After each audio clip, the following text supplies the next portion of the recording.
So I do curse in this. If you don't like it, don't watch. Thank you for watching.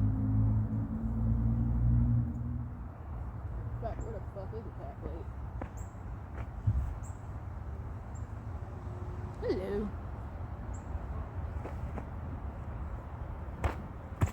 Alright.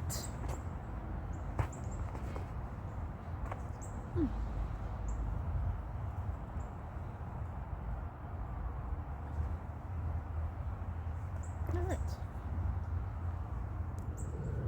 Hi, my name is Alicia.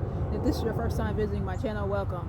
So for this video, I named it Can't Hurt Me Either. So this is inspired by Eric Moore, David Goggins, and CFO Selections. So let's just get right into it because it's cold and like I said before, snowy series. It's starting to get dark out, so there's a possibility that I might have to record a part 2. So anyways, so Eric Moore basically goes over it. For David Goggins, childhood was a nightmare. Poverty, prejudice, and physical abuse colored his days and haunted his nights. But through self-discipline, mental toughness, and hard work, he got through it. So same thing here. Like, I feel like I had some good people in school, but I also had people who were just kind of looking for the bad. Like, there wasn't asking about me to ask if I was okay. They were just asking just to figure out ways to kick me down. And while I had some supportive people, I really couldn't trust a lot of people. So I naturally grew tough skin because I either was going to figure it out or not.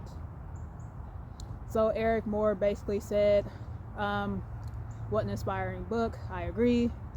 And David Goggins, which I totally agree with this. Life is unfair, and the sooner you accept it, the sooner you can prepare for it. Yes, I totally agree. Like, I'm sort of at the point now where it's like, fuck it. You're either going to figure it out or you're not. And people are going to do stuff to you just because they can. David was viewed as an ultimate underdog and weak man. I agree. People also used to underestimate me a lot. You know, black female, you know, the stereotypes. You're stupid, you're dumb, you can't do stuff. And I think the problem with a lot of people that they had with me is like I didn't fit into their little box. I liked Dragon Ball Z. I liked anime. I liked playing sports. I did a bunch of different things, and they wasn't sure how to fit me in a category instead of just accepting me for who I was. Another thing, I never talked about my problems or complained and whined or talked about what was me. I was considered the strong one, and so anytime I was just going through stuff, I just kept it quiet because I felt like, why give people an opportunity to make fun of you? Because I was around people who weren't trustworthy, and the only way they want to help you, it came with a string, or it came with them making fun of you. So I said, you know what, I can't trust these people, so I'm just gonna keep it to myself. And to survive, he set out to build his own bulletproof mindset. Same. He wasn't looking for fame, financial success, or a pat on the back. Same. He was looking for fulfillment and to connect with his life's purpose. And the only way he found it was within himself, by going to war with himself.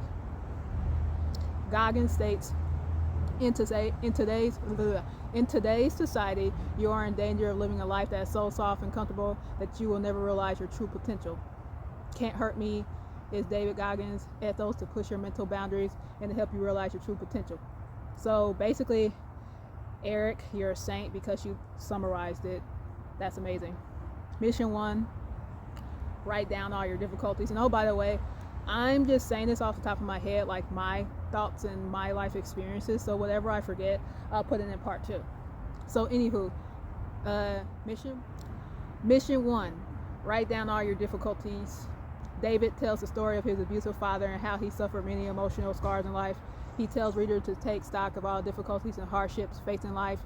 He also mentions to readers to acknowledge that if you had it too easy in life so far and never had to push yourself. So I feel like the hardest thing I've had to deal with is watching friends pass away and watching how people treated me over watching my friends pass away. People disappeared. People treat me like shit. People threw me away like a piece of trash. Like, And I've had multiple people pass away. I would say the hardest thing that I've had to deal with, or one of the hardest things, is watching my friends pass away from suicide, car crashes, and just watching my friends pass away from multiple things, and how mean people treated me at different periods in life. And I just got to the point one day where, I'm going to talk about this in a future video, how I've detached from people. I stopped looking for support and looking for people to be there, because obviously maybe I was expecting too much. Maybe I was looking for the support that they don't know how to provide. And so I just got to the point where it's like, you're either going to figure it out or you're not. And obviously people don't want to support you, can't support you, and don't care to support you. And I don't want to say like I've cut myself off from most people, but I had to become hard. People try to treat me mean because I was just acting quieter, and how come you're not doing this and how come you're not doing that? Hey, I've watched people in my life pass away, so I just got quiet. It doesn't mean that I don't have emotion. I just don't trust a lot of people, and I don't care, and I don't care that they don't care, and I don't want to have to need people in that way, because when there was periods in my life where I probably could have used some support, but people were like, oh, why are you expecting us to help you in this way, and why are you expecting us to be there? And okay, maybe I'm looking for too much from people, and I should look within to solve it. And so that's basically what I've done. So in a future video, I'm just going to talk about how I've detached, and one of the things I've done is I started accepting people for who they are. Okay, if someone passes away but then they're not there for me, I've accepted that that's how they are, and I'm not going to try to like get them to be there for me. I'm done. Like, I'm going to look for my own answers within myself, and I'm the owner of my own healing. I control my own destiny. That's it. Just stop looking for the answers outside yourself, because clearly people can't do that for you. Own the truth of your shortcomings. David talks about how he and his mother moved out of their home to escape his abusive father. He talks about the racial hatred, financial problems, and the different masks he wore as a teenager to hide his insecurities. My bad, there's a car. Let's keep going though. David proclaims our mind will always follow the path of least resistance, and unless you learn to discipline your own mind, it will always keep you safe and average in life. He states you must be brutally honest with yourself, and you can't tell yourself lies. Any self-improvement starts with brutal honesty. So right there, I've been known as the one that's painfully self-aware, and I'm the friend that will just tell you shit that you don't want to hear. And I think a lot of people don't like it because, hey, you're a female, you're a woman, you're supposed to be nice, you're supposed to be kind, and you're supposed to be nice and not talk about the hard things. And I think some people have gotten offended over my YouTube videos because I just say the shit. You know, fuck it. You know, I'm not gonna sit here and apologize and be nice and play nice all the time. I think sometimes you just need to say it. And if some people don't like it, fuck them. You need to hear it. And so I'm the friend. I don't like to gossip and talk shit behind people's backs. I've always been the type of person, hey, like, if I have a problem with you, I'm going to come to you directly. I'm not going to go to your friends. I'm not going to go to your family members. I'm not going to go to your clique. I'm going to come to you directly and say, hey, this is what's up. And so one of the issues I kept running into growing up is people going to everybody else but me. I can't solve the problem if you don't come to me. Why are you talking to everybody else for? I'm right here. What are you scared of? Are you afraid that the truth that I'm talking about in my videos contradicts the lives that you live? What's up? I'm right here. Come talk to me. But since you want to be silent and give me the silent treatment and stop talking to me, hey, it is what it is. So I've been the one that's always just said it like it is, and some people don't like it. And I'm also brutally honest about my shortcomings and what I'm strong in and what I'm weak in. And so I have the ability to know, hey, these are my gifts and talents, and this is what I'm not so good at. Mission 3, do all the things that make you uncomfortable. David talks about pulling out military training due to medical reasons. So I admit I've had to pull out a lot of things due to medical issues, and I'm not ashamed. Like, I had surgery, I was put under that anesthesia, and I was no good to nobody in that state. Diagnosed with sickle cell disease, he had the choice of staying committed to his training or quitting.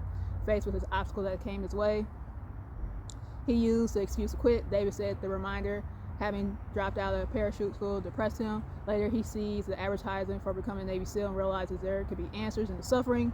David explains you must do something that makes you uncomfortable and something that you don't want to do every day, even if that's making your bed, ironing your clothes, or waking up early to go for a run. Start small and slowly build things up over time. This is how you callous your mind and build a bulletproof mentality. So it's funny. I've been drinking Super Beats for a long time, and I've been getting YouTube comments, oh my gosh, that stuff is so nasty, how do you drink it? Discipline. I'm not saying it's the best drink, but I make myself drink it because it's good for you and I want to, and I'm disciplined enough to make myself do stuff I don't want to do. Like, for instance, I work out. Even though I have a bunch of chronic illnesses, I had to cut back on the intensity. I might not be able to do 2 or 3 hours like I used to, but hey, I can fit in my workouts. Like, I go to physical therapy once a week now, so I tell my physical therapist, hey, give me the most hardest, challenging workouts that I can do. That we can do. I'm always making myself do stuff I don't want to do. And it's getting dark, and this is at the 12-minute marker. So let me go ahead and stop. I'm going to record part 2 tomorrow. Thank you for watching, and I will talk to you later. Bye. Ooh, look. Wait, before I go. It's cold out here. Alrighty. Let me jet. Peace. Oh. Thank you for watching, and I will talk to you later. Bye.